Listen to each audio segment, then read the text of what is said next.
These three men are what Afghan security forces say were part of an ISIL terror cell that's been busted in Kabul. It's claimed they are responsible for 29 deadly attacks in the capital. They've been recruiting from from the educated sector of the society, the young educated youth, and they've been very savvy with technology, and they've been ability to plan and launch attacks. They have had a lot of innocent blood on their hand, so it was a huge bust. The hunt for ISIL, or Daesh as it's called locally, is not easy for the security forces. The group has become more sophisticated and difficult to track down. It is a relative newcomer to the Afghan conflict, but is making its presence felt with a string of attacks and suicide bombings. This is one of their biggest a few weeks ago. The target was a Shia wedding reception in Kabul. More than 60 people were killed and 180 injured. The largely home-based group is relatively small in number, but it is developing and expanding into more areas. People who are fighting in the name of Daesh, they're all those old hardcore Taliban who separated from Taliban.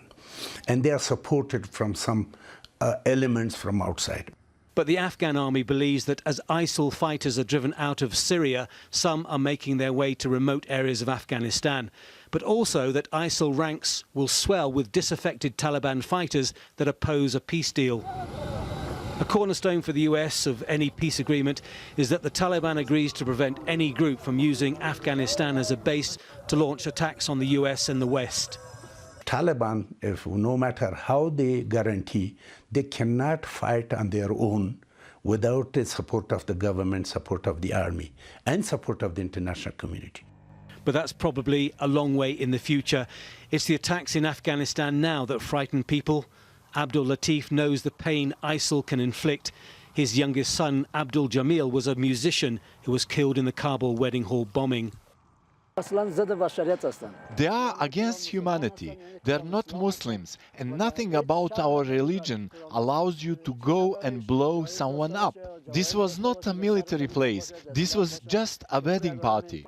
Breaking up this group has been a big success for the security forces, but there has been some concern and surprise that it took so long to catch them, and there are worries that there may be further ISIL cells waiting to be activated.